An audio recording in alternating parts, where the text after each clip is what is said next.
ஹரியானாவில் பெரிய அளவில் வேளாண் சட்டங்களுக்கு எதிராக போராட்டங்கள் நடந்தது. ரெண்டாவது, அந்த மல்யுத்த வீரர் வீராங்கனைகள் பிரச்சனை, அதிகப்படியாக மல்யுத்த வீராங்கனைகளை கொண்ட மாநிலம் அது. அதுலேயும் பாதிக்கப்பட்ட ஒரு மாநிலம். அப்படி இருக்கும்பொழுது எப்படி இதை பண்ணாங்கன்றது இட்ஸ் ரியலி இன்ட்ரெஸ்டிங். ஒரு விஷயம் என்னென்னா மோடி ஃபோட்டோவையோ படத்தையோ பெயரையோ பெரிய அளவில் அவங்க கூட்டணியில் போடவே இல்லை. கருத்து கணிப்புகள் என்பவை ஒரு விஞ்ஞான ரீதியிலான செயல்பாடுகள், சயின்டிஃபிக் அப்ரோச். இப்போ இந்தியாவில் அது என்ன பிரச்சனைன்னு கேட்டிங்கன்னா, அது அரசியல் கட்சிகள், செல்வாக்குமிக்க அரசியல் கட்சிகள், தேசிய அளவில் இல்லை மாநிலத்தில் இருக்கக்கூடிய செல்வாக்குமிக்க கட்சிகள் மேனிப்புலேட் பண்ணி அயோக்கியத்தனம் பண்ணி மெய்ய பொய்ன்றாங்க. ஆக்சுவலாக இட்ஸ் அ சயின்ஸ். அதோட இண்டிகேஷன் நம்ம தெரிஞ்சுக்கலாம். அதில் தான் எனக்கு ஹரியானா ஆச்சரியமாக இருக்குது. ஸ்டேட் கவர்மெண்ட் இருக்கிறது மக்களுக்கு நல்லது. அதுவும் ஒரு இந்தியாவின் எல்லைப்புற மாநிலத்தில் அவர்களுக்குரிய சிறப்பு அந்தஸ்து நீக்கப்பட்ட பிறகு, அந்த மாநிலத்தை யூனியன் டெரிட்டரியாக மாற்றின பிறகு 10 வருஷத்துக்கு பிறகு தேர்தல் நடந்து 60% மக்கள் வாக்களிச்சிருக்காங்கன்னா, இந்த ப்ராசஸில் ஜனநாயக அமைப்பில் மக்களுக்கு நம்பிக்கை இருக்குது. அதை தக்க வைக்க வேண்டியது மோடி அரசாங்கத்தோட தலையாய கடமை. அவங்களும் குரூஷியலான சில இஷ்யூஸில் கோர்ஸ் கரெக்ஷன் பண்ணுறாங்க, சில தவறுகளை திருத்திக்கிறாங்க. அது அவங்களோட ஒரு ஸ்ட்ரென்த்தாகவே இருக்குது, பிஜேபியோட ஸ்ட்ரென்த்தாகவே இருக்குது நான் பார்க்குறேன். பட் அது அடிப்படையில் ஒரு மதவாத கட்சி அவங்க வளர்வது இந்தியாவுக்கு நல்லதில்லை. அவர்கள் தோற்கடிக்கப்பட வேண்டும் என்பதில் மாற்று கருத்து எனக்கு இல்லை. நம்ம சவுத் இந்தியாவில் அதை சாதிச்சிருவோம். வட இந்தியாவில் என்ன பண்ண போகிறீங்க? அதான் கொஸ்டின். ஒரு சீஃப் மினிஸ்டருக்கு அடிப்படை அதிகாரம் போலீஸ் பவர்ஸ், அதுவே கிடையாது. ஆன்டி கரப்ஷன் எக்ஸிபிஷனை தொடங்கி வைக்கலாம், தண்ணி வருதான்னு குழா ஆட்டி பார்க்கலாம். இந்த மாதிரி வேலையை தவிர வேறு எதுவுமே செய்ய முடியாது. But still something is better than nothing. கையில் ஒரு கவர்மெண்ட் இருக்குது, பெட்டர்னு அவங்க நினைக்கிறாங்க. ரெண்டாவது, எல்லா கட்சிகளுமே 10 வருஷமாக பவர் இல்லாததால் காஞ்சி போய் கிடக்கிறாங்க. எல்லா பிரதான கட்சிகளுமே கீழே சிந்தக்கூடிய நெல்மணிகளை பொறுக்கி தின்பதற்காக காத்து கொண்டு தான் இருக்கிறார்கள். இவர்களை எல்லாம் ஒன்றிணைக்கக்கூடிய சக்தி கரப்ஷன். அது கண்டிப்பாக இனிமேல் தலைவிரித்து ஆடும்.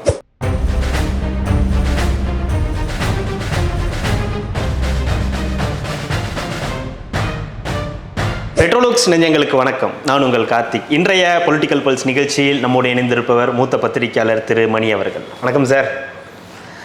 ஜம்மு காஷ்மீர், ஹரியானா இந்த சட்டசபை தேர்தல் தான் இப்போ பெரிய பரபரப்பாக போயிட்டுருக்கு. காரணம் ஜம்மு காஷ்மீரில் காங்கிரஸ் கூட்டணி ஆட்சி அமைக்குது அப்படின்றது தெரிகிறது. ஏன்னா அந்த லீடிங் காங்கிரஸ் கூட்டணி தான் இருக்குது அப்படின்னு. ஆனால் ஹரியானா தேர்தலில் திடீர் திருப்பம் நடந்துச்சுன்றதை நம்ம பார்த்தோம். தொடர்ந்து அந்த முன்னிலையில் பாஜக திடீர் ஒரு ஹைப்பை எடுத்துகிட்டு போகிறாங்க. பெரிய முன்னிலையில் இருந்தாங்க காங்கிரஸ். ஏன்னா கருத்து கணிப்புகள் எல்லாமே காங்கிரஸ் ஜெயிக்கும் அப்படின்ற மாதிரியான கருத்து கணிப்புகள் தான் இருந்தது.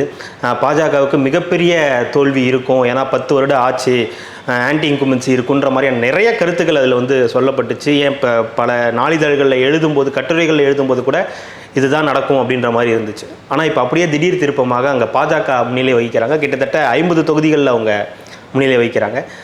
அறுதி பெரும்பான்மைக்கு தேவையான 46 பாதிக்கு பாதின்றதை தாண்டி இருக்காங்க. அப்படின்னும் போது இது எதை நோக்கி பயணிக்குது? ஜம்மு காஷ்மீர், ஹரியானா எப்படி பார்க்கலாம்? ஹரியானா முடிவுகள் உண்மையில் ஆச்சரியமாக இருக்கிறது. ஏன்னா எல்லா கருத்து கணிப்புகளும், ஒன்று விடாமல் எல்லா கருத்து கணிப்புகளும், பெரும்பாலானவே அதில் மோடியை ஆதரிக்கக்கூடிய வடமாநில ஆங்கில செய்தி சேனல்கள் எல்லோருமே காங்கிரஸ் வெற்றி பெறுகிறது, 55லேருந்து 62 சீட் வரைக்கும் போகும்னு தான் சொன்னாங்க. எல்லா சேனல்ஸுமே கிட்டத்தட்ட மெயின்லி மோடியை ஆதரிக்கக்கூடிய சேனல்ஸ். ஜம்மு காஷ்மீரில் காங்கிரஸ் என்சி கூட்டணிக்கு மெஜாரிட்டி தான். ஜம்மு காஷ்மீரில் சொன்னது அப்படியே நடந்திருக்குது. பட் ஹரியானாவில் ஆச்சரியப்படத்தக்க அளவுக்கு மாறி இருக்குது. 10 வருஷம் ஆட்சியில் இருக்காங்க. இது 3வது டேர்ம், 2 டேர்ம் ஜெயிச்சுட்டு 3வது டேர்ம் வராங்க கிட்டத்தட்ட.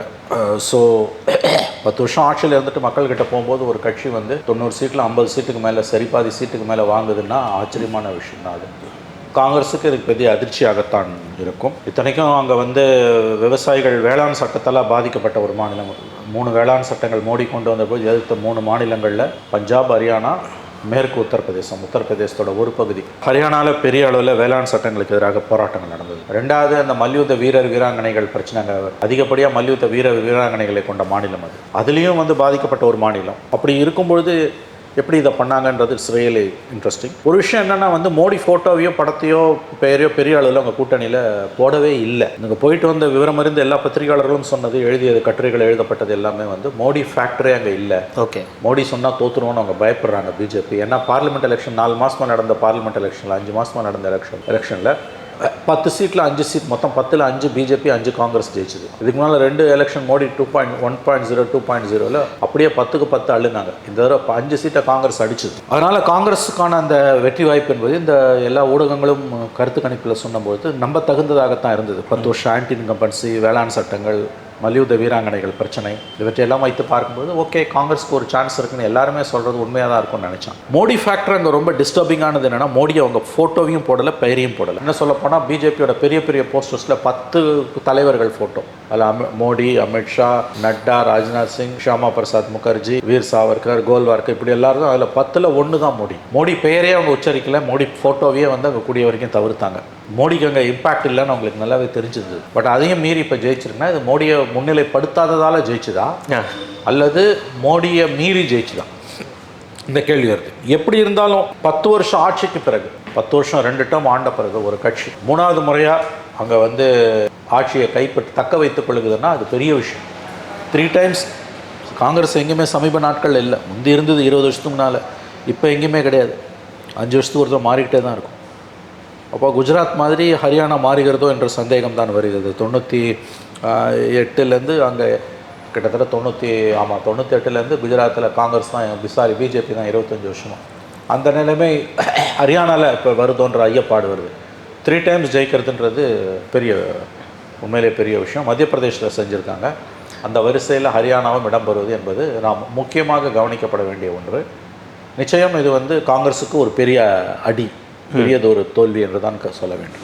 சத்தீஸ்கரில் இதே மாதிரி ஏற்கனவே இந்த கருத்து கணிப்புகள்லாம் வந்தது. உறுதியாக வந்து காங்கிரஸ் தான் ஜெயிக்குன்ற மாதிரியான அந்த தோற்றம், கருத்து கணிப்புகள் எல்லாமே வந்து காங்கிரஸ் தான் அப்படின்ற வருது. ஆனால் அதே மாதிரி மீண்டும் அங்கேயும் வந்து பாஜக ஜெயிச்சது. இப்போ மீண்டும் இதே மாதிரி ஒரு இந்த கருத்து கணிப்புகள் உள்ள பிரச்சனை என்னவா இருக்கு? ஆமாம், இது மக்களவைத் தேர்தல் முடிவுகள் மோடி ஃபேக்டர் 3வது தடவை வரும்போது கருத்து கணிப்புகள் எவ்வளோ போலித்தனமாக பொய்யா முடிஞ்சு நம்ம பார்த்தோம்.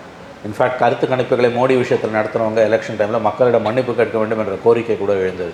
ஆனால் இந்த முறை இந்த உள்நோக்கம் கற்பிக்க நான் விரும்பல. கருத்து கணிப்புகள் என்பவை ஒரு விஞ்ஞான ரீதியிலான செயல்பாடுகள், சயின்டிஃபிக் அப்ரோச். இப்போ இந்தியாவில் அது என்ன பிரச்சனைன்னு கேட்டிங்கன்னா, அது அரசியல் கட்சிகள், செல்வாக்குமிக்க அரசியல் கட்சிகள், தேசிய அளவில் இல்லை மாநிலத்தில் இருக்கக்கூடிய செல்வாக்குமிக்க கட்சிகள் வந்து மேனிப்புலேட் பண்ணி அயோக்கியத்தனம் பண்ணி மெய்ய பொய்யின்றாங்க. ஆக்சுவலாக இட்ஸ் அ சயின்ஸ். அதோட இண்டிகேஷன் நம்ம தெரிஞ்சுக்கலாம். அதில் தான் எனக்கு ஹரியானா ஆச்சரியமாக இருக்குது. ஏன்னா எல்லா கருத்து கணிப்புமே அதிகபட்சமாக ஒரு கருத்து கணிப்பு 55லேருந்து 62 வரைக்கும் போச்சு. இன்னொரு கருத்து கணிப்பு மினிமம் வந்து காங்கிரஸ் வந்து 46ல் வந்து காங்கிரஸ் குறைஞ்சது 40 சீட்டாவது கிடைக்கும்னு சொல்லிச்சு. எல்லாருமே வந்து காங்கிரஸுக்கு அதிகமாகவும் பிஜேபி குறைவாகவும் சொல்லும்போது நிச்சயமாக ஆட்சி மாற்றம் உறுதி. அதில் பிரச்சனை வராது ஒப்பீனியன் இப்போ எக்ஸிட் போல்ஸில். ஏன்னா வந்து எண்ணிக்கை தான், தோக்கிறது ஜெயிக்கிறது ஃபிக்ஸடாக இருக்கும். எக்ஸிட் போல்ஸ் வந்து நம்ம இண்டிகேஷனாக தான் அதை எடுத்துக்கணும். அதில் தோக்கிறது ஜெயிக்கிறதுல மாறப்போகிறதுல பட் நம்பர்ஸ் தான் வித்தியாசப்படும். 90 பேர் இருக்க சட்டமன்றத்தில் 55லேருந்து 62ன்னா மிருக பலம். அதே வந்து 48ன்னா மைனர், இது 46 வாங்கினா மெஜாரிட்டி, மயிரிழையில் தப்பிச்சாங்கன்னு அர்த்தம். ஆனால் இங்கே தலைகீழ போகிறதுன்றது எனக்கு ரொம்ப ஆச்சரியமாக இருக்குது. அது ஏன் நடந்ததுன்னு புரியல. ரிசல்ட்ஸ் வந்து சாதாரண எக்ஸிட் போலோட ரிசல்ட்ஸ் வந்து டைரக்ஷனை காமிச்சிடும், சீட்ஸ் தான் வெரி ஆகும். 10 வருஷம் பிஜேபி இருந்திருக்கு, தோக்க போகிறது உறுதி, காங்கிரஸ் ஜெயிக்க போகுது. ஆனால் சீட் எவ்வளோன்னு தெரியாது. அது 50, 45, கூட்டணி அரசா, தனி மெஜாரிட்டியா தெரியாது. பிஜேபி தோக்க போகிறது உறுதி. ஆனால் இங்கே தலைகீழ நடந்திருக்கு, அது ரொம்ப ஆச்சரியமாக இருக்குது. ஆகவே இந்தியன் கண்டெக்ஸ்டில் ஒப்பீனியன் போல்ஸ், எக்ஸிட் போல்ஸும் நம்ம நம்பவே கூடாதுன்ற பாடம் தான் இதுலேருந்து நம்ம வரக்கூடாது. ஏன்னா உள்நோக்கத்துடன் செயல்படக்கூடியவர்கள் சிலர் காசு வாங்கிட்டு பொறுக்கி தின்னுட்டு பண்ண வேண்டிய அந்த பதர்களால் தான் இந்த பிரச்சனை வருது. ஆக்சுவலி இது ஒரு சயின்ஸ். அதை இன்னமும் வந்து ஒழுங்காக கண்ணியமாக ப்ரொஃபஷ்னலாக நடத்தக்கூடியவங்க இருக்காங்க. அவங்க பண்ணுற தப்பு வந்து அது ஜட்ஜ்மெண்டல் எரர், காசு வாங்கிட்டு பண்ணல. ஆனால் மோடி வந்து 3.0 ஜெயிப்பார்னு சொன்னது காசு வாங்கிட்டு பண்ணது. ஷேர் மார்க்கெட் எவ்வளோ கிராஷ் ஆச்சு நமக்கு தெரியும். ஸோ இன்றைக்கி இந்த முடிவுகளை, ஹரியானா முடிவுகளை வைத்து பார்க்கும்பொழுது இந்த கருத்து கணிப்புகள் வந்து பிஜேபி ஆதரிக்கக்கூடிய சேனல்ஸ் அத்தனை பேரும் ஒருத்தன் விடாமல் காங்கிரஸ் ஜெயிக்குதுன்னு சொல்லும்போது பிஜேபி ஜெயிக்குதுன்னா ஆச்சரியமாக தான் இருக்குது. இது நாம் இன்னமும் மக்களை புரிந்து கொள்ளவில்லை என்பதை தான் அது காட்டுகிறது. காங்கிரஸ்க்கு சொல்லக்கூடிய செய்தி என்னவா இருக்குது? இந்த ஹரியானா தேர்தலின் இந்த முடிவுகள் கிட்டத்தட்ட 50க்கும் மேலே தொகுதிகளில் வந்து லீடிங்கில் இருக்காங்க. இவங்க இருந்து பின்னாடி வராங்க அப்படின்னும் போது இன்னும் அவங்க உழைச்சிருக்க வேண்டுமா, இல்லை அங்கே கொடுத்த வாக்குறுதிகள் வந்து அவங்களுக்கு சரியாக எடுபடலையா போன்ற கேள்விகள்லாம் எழுத. பிஜேபியை காங்கிரஸால் தோக்கடிக்க முடியல, சிம்பிளாலாம் இப்படி தான் சொல்லணும். அவ்வளோதான்.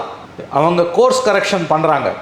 உங்களுக்கு பிஜேபியை பிடிக்கல, பிஜேபியை தோக்கடிக்கணும்னு நினைக்கிறீங்க, பிஜேபியை தோக்கடிச்சு தான் தீரணும். இந்திய அரசியல் வானில் பிஜேபி ஒதுக்கி தள்ளப்பட வேண்டும், மத்தியிலும் மாநிலங்களிலும். மோடிக்கு அடுத்து ஒரு 5 வருஷமாவது நம்ம ரெஸ்ட் கொடுக்கணும், பிஜேபிக்கு ரெஸ்ட் கொடுக்கணும், மாற்று கருத்தில். அதே மாதிரி மாநிலங்களில் பிஜேபிக்கு தொடர்ந்து ஒரு டேர்முக்கு மேலே இருந்தாங்கன்னா ரெஸ்ட் கொடுக்கணும். இங்கே 2 டேர்முக்கு மேலே இருக்காங்க. ஆனால் அதை யார் செய்ய முடியும்? காங்கிரஸ் தான் பெருசாக பண்ண முடியும். திமுகவோ இடதுசாரிகளோ விசிகா மதிமுக போன்ற கட்சிகள் காங்கிரஸ் கூட கூட்டணியில் இருக்காங்கன்னா தமிழ்நாட்டில் எப்படி திமுக தான் அண்ணா திமுகவை தோக்கடிக்க முடியுமோ தேசிய அளவில் பிஜேபியை காங்கிரஸ் தான் தோக்கடிக்க முடியும். ஆனால் காங்கிரஸுக்கே அந்த நம்பிக்கை இல்லை, காங்கிரஸ் தொடர்ந்து தோல்விகளை சந்திக்குதுன்னா சீரியஸாக நம்ம கவனிக்க வேண்டிய விஷயம் என்ன என்று ஆராய வேண்டும். 10 வருஷம் ஆன்டி இன்கம்பன்சி, ஹரியானாவுக்கே உரிய பிரத்யேக பிரச்சனைகளில் மோடியோட இம்ப்ரிண்ட் இருந்தது. மக்கள் மோடியை நிராகரித்தார்கள். அதனால தான் 10 சீட்டில் 5 சீட்டு காங்கிரஸ் ஜெயிச்சது பார்லிமெண்ட்ல. முக்கியமாக நீங்கள் சொல்ற விளையாட்டு வீராங்கனைகள், அங்கே விளையாட்டு வீராங்கனைகள் பிரச்சனை, வேளாண் பிரச்சனை, இத்தனை மீறி அவன் ஜெயிக்கிறான். அதுவும் 50 சீட்னா சிம்பிள் மெஜாரிட்டிக்கு மேலே வருது. அப்போ காங்கிரஸ் தோத்துருக்குது. அவங்க கோர்ஸ் கரெக்ஷன், மோடியை முன்னிலைப்படுத்தினா மக்களுக்கு கோவம் வருது அப்படின்னும் போது மோடியை முன்னிலைப்படுத்தாமல் இருக்காங்க.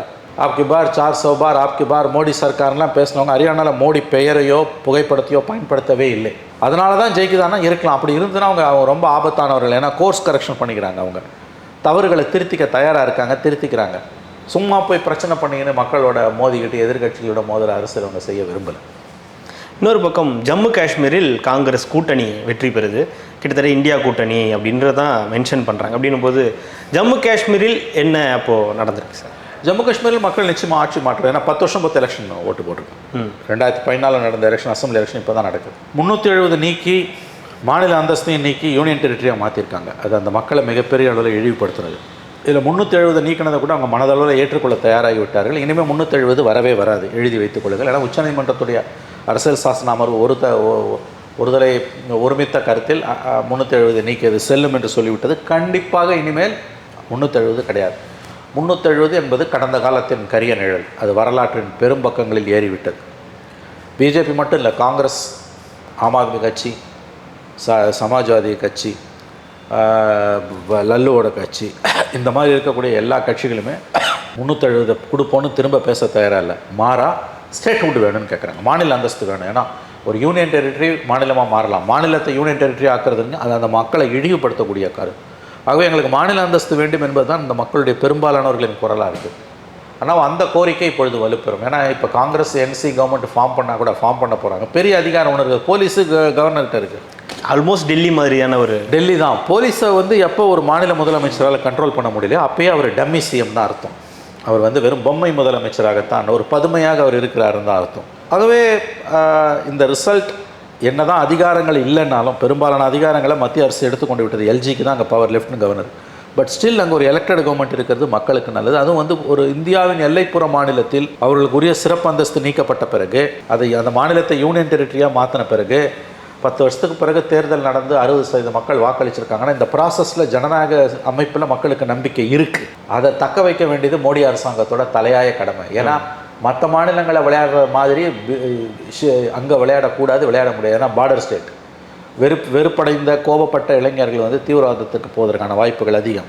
ஆகவே அதை செய்யாமல் இருக்க வேண்டுமானால் இந்திய அரசியலமைப்பு சாசனத்தின் மீது நம்பிக்கை கொண்டு, இந்திய ஜனநாயகத்தின் மீது நம்பிக்கை கொண்டு, இந்திய நாடாளுமன்ற ஜனநாயகத்தை நாங்கள் நம்புகிறோம் என்று சொல்லி இந்த தேர்தலில் பங்கு பெற்றவங்க தான் ஃபாரூக் அப்துல்லா, ஒமர் அப்துல்லா, மெஹபூபா முஃப்தி மற்றும் பல இஸ்லாமிய அமைப்புகள், கட்சிகள். அவங்கள மத்திய அரசு, மோடி அரசு மதிக்குதுன்னா அங்கே உடனடியாக அந்த யூனியன் டெரிட்டரிக்கு மாநில அந்தஸ்து கொடுக்கணும். இப்போ என்சி காங்கிரஸ் கவர்மெண்ட் பதவி ஏற்கிறது உறுதியாகிடுச்சு. காயாராம் பண்ணி ஆளை இழுத்து அங்கே கவர்மெண்ட் ஃபார்ம் பண்ணுற வேலையை பிஜேபி செய்யக்கூடாது, செய்ய மாட்டார்கள் என்று நம்புகிறோம். ஆகவே இது ஒரு நல்வாய்ப்பாக பயன்படுத்தி கொள்ளணும்.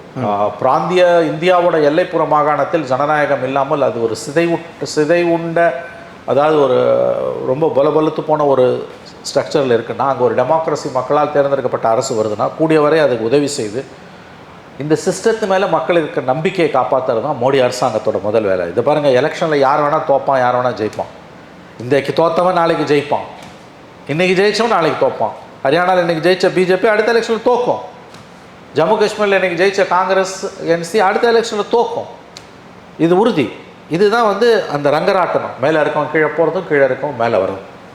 அதனால் தேர்தல் வெற்றியை வச்சு நீங்கள் கூத்தாடவும் கூடாது, தேர்தல் தோல்வியை வச்சு துவண்டு போயிடவும் கூடாது. ஆகவே இந்திய ஜனநாயகத்துக்கு கிடைத்த வெற்றி 10 ஆண்டுகள் பொறுத்து ஜம்மு காஷ்மீர் மாநிலத்தை 370 நீக்கினதோடு மட்டும் இல்லாமல் மாநிலத்தை உடச்சி யூனியன் டெரிட்டரி ஆக்கினது அந்த மக்களுக்கு இழைக்கப்பட்ட மிகப்பெரிய அவமானம், ஒரு பெரிய இன்சல்ட். இந்த பேக்ரவுண்ட்லேருந்து பார்த்தீங்கன்னா நான் சொல்கிறது உங்களுக்கு புரியும். அந்த மக்கள், காஷ்மீரி மக்கள், ஜம்மு காஷ்மீர் மக்கள், குறிப்பாக காஷ்மீரி மக்கள் இந்திய ஜனநாயகத்தின் மீது நம்பிக்கை வைத்து வாக்களித்திருக்கிறார்கள். அந்த நம்பிக்கையை காப்பாற்றுறது மோடி சர்க்காருடைய வேலை. தோக்கிறது ஜெயிக்கிறது வேறங்க. பஞ்சாப்ல வந்து தீவிரவாதம் தலைவிரிச்சு ஆடும்போது எனக்கு நன்றாக நினைவு இருக்கிறது. 88 ராஜீவ்காந்தி அங்கே எலெக்ஷன் நடந்தபோது சொன்ன ஃபேமஸ் வார்த்தை, it is not going to be the question of who is going to win or who is going to lose. It's a question of whether India can thrive as a democracy, Punjab can have a democracy. அவர் சொன்னார், பஞ்சாபில் மிகப்பெரிய அளவில் தீவிரவாதம் தலைவிரிச்சு ஆடி அதன் பிறகு அங்கே அது ஓரளவு ஓஞ்ச பிறகு நாங்கள் தேர்தல்களை நடத்துகிறோம். சில பேர் சொல்கிறாங்க காங்கிரஸ் தோற்றுரும் அகாலிதள் ஜெயிச்சிரும்னு. I am least bother. அது குறித்து எனக்கு வந்து சிறிதளவும் கவலை இல்லை.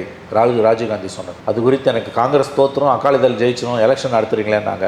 அது குறித்து எனக்கு சிறிதும் கவலை இல்லை. I am dam concerned about it. யார் ஜெயிக்கிறா யார் தோக்கறான்றதை பற்றி எனக்கு கவலை கிடையாது. ஜனநாயகம் அங்கே செழிப்போடு இருக்குதா, மக்களாட்சி அங்கே நிறுவுதா, இதைத்தான் நம்ம பார்க்கணும். அதே தான் வந்து இன்றைக்கி ஜம்மு காஷ்மீருக்கு பொருந்தும்.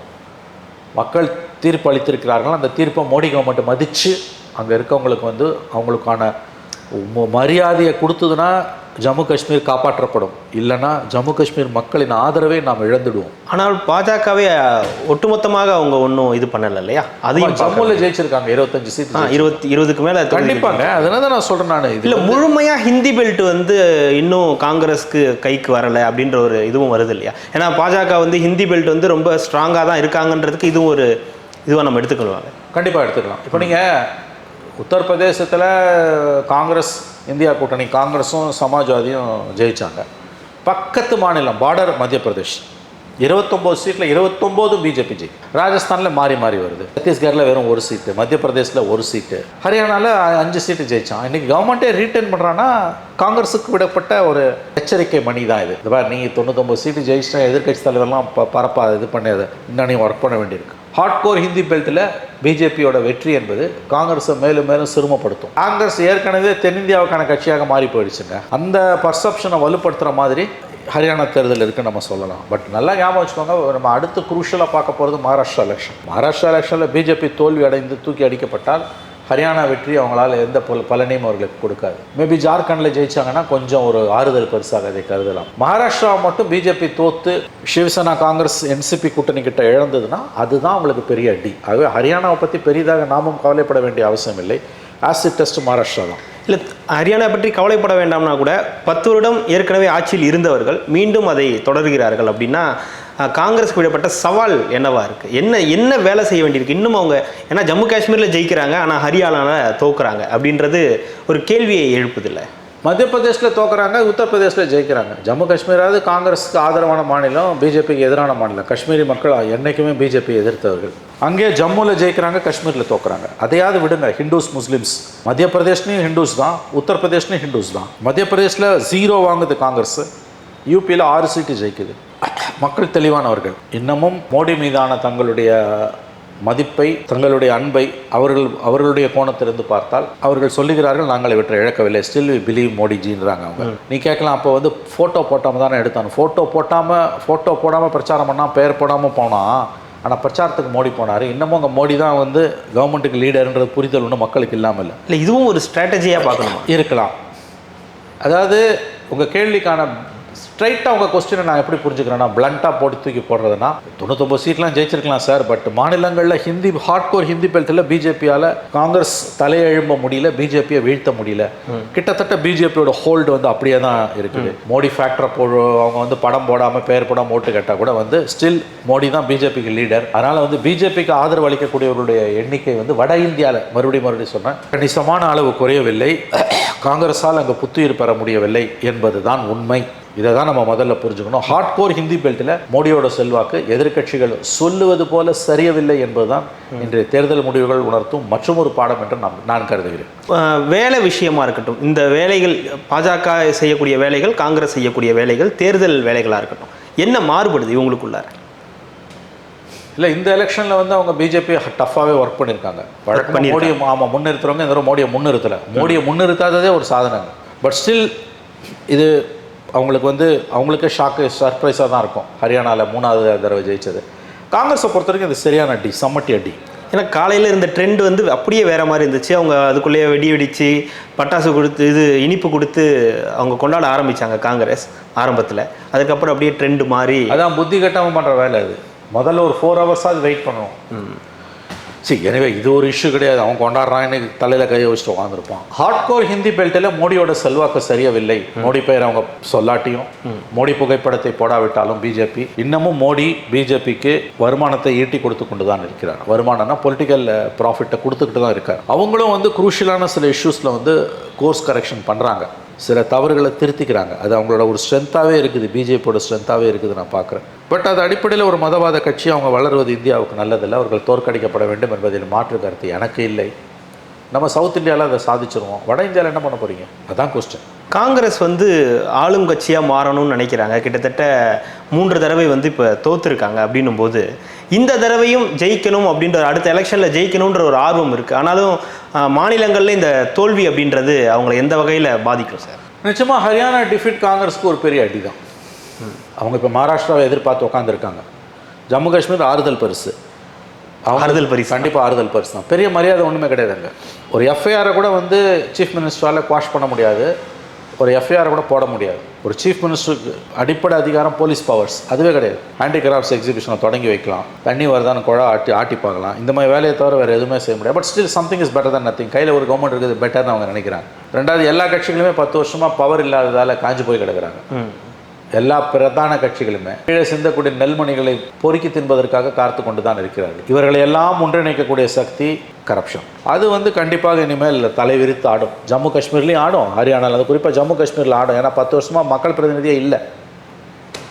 இப்போ நீ மக்கள் பிரதிநிதி வரும்போது, கவுன்சிலர்ஸ் வரும்போது எவ்வளோ பிரச்சனை வரும்ன்றதை உங்கள் முடிவுக்கே நான் விட்டுடுறேன். இப்போ நம்ம தமிழ்நாட்டில் சென்னையில் எல்லாம் பார்க்குறோம்ல, அந்த மாதிரியான இஷ்யூ தான் அது.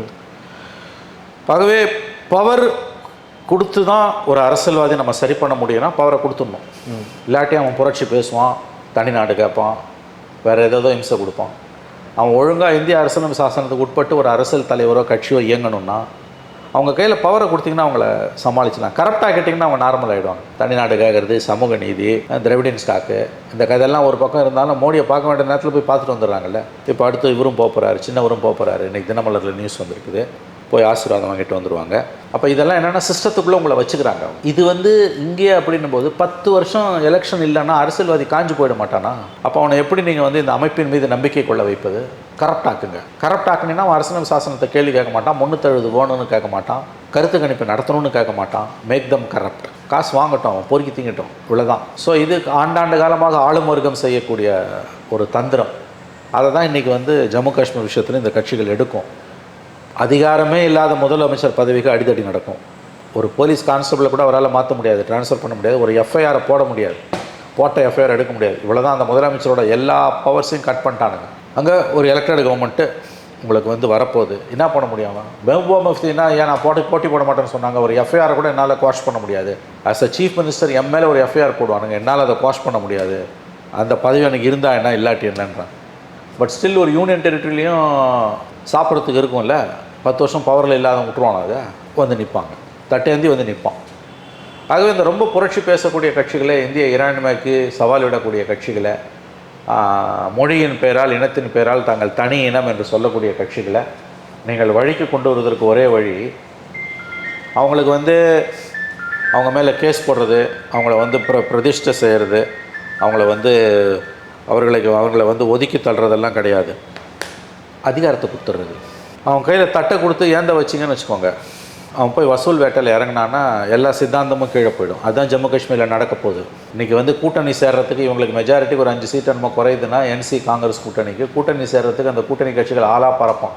ஏன்னா 10 வருஷமாக வந்து பசியோடு காத்திருக்கான் அவன். அதுவும் அரசியல்வாதியோட பசின்றது காயகண்டிகை பசிங்குவாங்க, அதுக்கு எல்லையே கிடையாது. நீங்கள் அட்சய பாத்திரத்தை கொடுத்தீங்கன்னா கூட அவன் வந்து அடங்க மாட்டான்.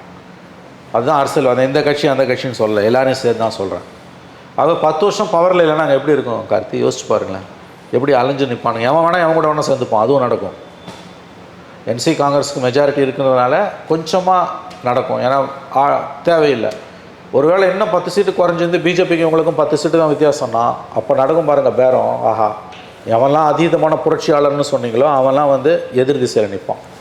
ஆகவே அரசியல்வாதிகள் சித்தாந்த ரீதியாக ஒரு எலெக்டட் கவர்மெண்ட்டை சேலஞ்சு பண்ணுறாங்க அப்படின்னா அவங்கள வழிக்கு கொண்டு வரத்துக்கு சுலபமான ஒரு சாதுரியமான ஒரு திட்டம் இருக்குது. அது அவங்களையும் கவர்மெண்ட்டில் பார்ட் ஆக்கிடுங்க. அந்த காலத்தில் ஒரு பெரிய அமெரிக்க விஞ்ஞானி அரசியல் விஞ்ஞானி சொன்னான், அதாவது if you attack the government or establishment for a long time they will make you part of இட்னா. ஒரு அரசாங்கத்தையோ ஒரு அமைப்பையோ, குறிப்பாக அரசாங்கத்தை நீ வந்து ரொம்ப நாள் ஆளும் வர்க்கத்தை ரொம்ப நாள் வசைப்பாடிக்கிட்டு திட்டிக்கிட்டு இருக்கன்னா, ரொம்ப நாள் திட்டிகிட்டு இருக்கன்னா, அவங்க ஒரு கட்டத்தில் உன்னை வந்து அந்த ஆளும் வர்க்கத்தோட பார்ட்டாக மாற்றிடுவாங்க. அப்புறம் எங்கேன்னு திட்டுவேன். அதான் இன்றைக்கி ஜம்மு காஷ்மீர் 10 வருஷமாக நெல்மணிகளை பொறுக்கி எடுக்க முடியல. இப்போ அதுக்கு நல்ல வாய்ப்பு வந்திருக்கு. ஸோ போட்டி நடக்கும். எவன் வேணால் எவன் கூட வேணால் சொல்லுவோம். எங்கள் பிடிபி போய் பிஜேபியோட அலைன்ஸ் வச்சு 4 வருஷம் ஆளலை. இந்த கேலி கூத்தெல்லாம் பிஜேபியும் பண்ணிச்சு இல்லை. ஆனால் ஹரியானாவில் எதிர்பார்த்துருக்காங்களா சார் வெற்றியை பாஜக? அவங்க எதிர்பார்க்கலன்றாங்க. அதுவும் ஒப்பீனியன் போல்ஸ் எல்லாம் பார்த்துட்டு அவங்க எக்ஸிட் போல்ஸ்லாம் இது முடிஞ்சு போச்சுன்னு தான் நம்பியிருக்காங்க. ஏன்னா எல்லா எக்ஸிட் போலுமே வந்து டிஃப்ரென்ஸ் 10-12க்கு மேலே கொடுத்தாங்க. அவ்வளோ எனக்கு தெரிஞ்சு இவ்வளோ தூரம் வந்து ஒரு எக்ஸிட் போல் தப்பாக போனதே கிடையாது. மோடி ஃபேக்டரில் கூட பார்த்தீங்கன்னா சீட்டு வந்து 300-350 போனானே வழியாக ரிசல்ட் வரும்போது சிங்கிள் லார்ஜஸ்ட் பார்ட்டி பிஜேபி, மற்றவெல்லாம் அவனுக்கு கீழே தான். 240 பிஜேபி, அவன் 300-350ன்னு சொன்னான். ஆனால் 240 வந்தது, 303-240 வந்தது. ஆமாம். அதே நேரத்தில் எதிர்க்கட்சிகள் எல்லாம் ஒன்று சேர்ந்தால் கூட 230 தான். ரிசல்ட் ஒன்று தானே. தட் இஸ் மோடி ஆட்சியை தக்க வைத்துக் கொள்வார்ன்றது தான் அந்த எக்ஸிட் அப்போ நடந்த எக்ஸிட் போல்ஸோட இது தாத்பரியம். அதில் மாற்றம் இல்லை, சீட்ஸ் தான் குறைஞ்சிது. இப்போ அந்த ரிசல்ட் அப்படியே மாதிரி ராகுல் காந்தி வந்திருந்தாருன்னா நீங்கள் என்னடா எக்ஸிட் போல் நடத்துறான்னு கேட்பீங்க. அது நடக்கலை. மோடி 3.0 கன்ஃபார்ம் நம்பர் சீட்டு குறையும். ஆமாம், அவன் சீட்டு அதிகம்னு கொடுத்தான், ஆக்சுவலாக சீட்டு குறையுது. பட் கன்ஃபார்மான விஷயம் மோடி 3.0. ஆமாம். பட் அதுக்கு தலைகீழாக போச்சு ஹரியானாவில். எல்லா ஒப்பீனியன் போலும் அதிகபட்சம் 55-62 வரைக்கும் போனது. நம்ம எல்லாரும் நினச்சோம் ஆட்சி மாற்றம் உறுதி, சீட்டு வேணால் இழுபறியில் கூட இருக்கலாம், பிஜேபிக்கும் காங்கிரஸுக்கும் 2 சீட்டு 3 சீட்டு கூட வித்தியாசம் இருக்கலாம். பட் ஸ்டில் காங்கிரஸ் தான் சிங்கிள் லார்ஜஸ்ட் பார்ட்டி. தலைகீழ போச்சு. இதில் ஏதாவது சதி வேலை இருக்கா இல்லைன்றது அதில் யாராவது வாயை திறந்தாங்கன்னா தான் தெரியும். இல்லை, பேசினாங்க டிபேட்டில் ஊடகங்களில். என்னென்னு இந்த மாதிரி ஏதோ ஒரு நடந்துருச்சு, மோடியோடைய அந்த ஓட்டு எண்ணிக்கையின் போது ஒரு மணி நேரம் வந்து எந்த ரிசல்ட்டுமே வராமல் இருந்தது மாதிரியே இப்போ ஏதோ ஒன்று நடந்திருக்கு அப்படின்ற மாதிரி ஊடகங்கள் எல்லாம் அபத்தமானதுங்க. தேர்தல் பேசினாங்க, பட் அதற்கான வாய்ப்புகள் இல்லைன்றது. நான் இதெல்லாம் ரொம்ப கான்ஸ்பிரசி தியரிஸ். நீங்கள் நான் சிஸ்டத்தை எங்கேயாவது நம்பணும். நீங்கள் ஜெயிச்சா மட்டும் உங்களுக்கு இவிஎம் வந்து பிரச்சனை கிடையாது. இப்போ ஜம்மு காஷ்மீரில் வெற்றி தானே, அதை தான் சொல்கிறேன். ஏன் இங்கே 40 ஜெயிச்சுட்டு மோடி வந்து டெல்லியில் மேனிப்புலேட் பண்ணாங்க. அப்போ நீ எப்படா ஜெயிச்ச 40? அதுக்கு பதிலே இல்லையா? அதுக்கும் ஒரு வியாக்கியானம் கொடுப்பானுங்க. எப்பயுமே இந்த முட்டு கொடுக்கக்கூடியவர்கள் எந்த எல்லைக்கும் போய் முட்டு கொடுப்பாங்க. நீ 40 ஜெயிச்ச, கேரளாவில் 19 ஜெயிச்சான் 20க்கு, யூபியில் ஓரளவு ஜெயிச்சிருக்கான், பெங்காலில் ஜெயிச்சிருக்கீங்க, தெலுங்கானாவில் ஜெயிச்சிருக்கீங்க, கர்நாடகாவில் ஜெயிச்சிருக்கீங்க. ஆனால் மோடி ஜெயிச்சது மட்டும் 2040 வந்து ரிசல்ட்டை மாற்றிட்டான், 170 சீட்டை மாற்றிட்டான்னு கதை அழகிறீங்களே. இது என்ன குறைஞ்சபட்ச நேர்மை உங்ககிட்ட ஏன் இல்லை? மக்கள் தீர்ப்பை ஏற்றுக்குவாங்க. இப்போ அதான் ஜெயராம் ரமேஷ் ட்வீட் போட்டிருக்காரு, பார்லிமெண்ட்டில் நடந்த மாதிரியே வந்து இப்போ வந்து டேட்டாவை அப்லோடு பண்ண மாட்டேங்கிறாங்க, டவுன்லோடு பண்ண ஏதோ ஒரு கதை அளந்துன்னு இருக்காங்க. ஏன்னா இவ்வளோ பெரிய நாட்டில் ஒரு அசம்பிளி எலெக்ஷனில் நடக்குது. இப்போ அதில் போய் அவன் மேனிப்புலேட் எப்படி பண்ண முடியும்? இந்த ஆட தெரியாதவள் மேடை கோணல்ன்றால அந்த கதை தான் எதிர்க்கட்சிகளோட வேலை. இவ்வளோ நேரம் உங்களுடைய நேரத்தை ஒதுக்கி எங்களுக்காக பல்வேறு தகவல்களை பகிர்ந்தமைக்கு ரெட்ரோலுக்கின் சார்பாக மிக்க நன்றி. நன்றி கார்த்திக்.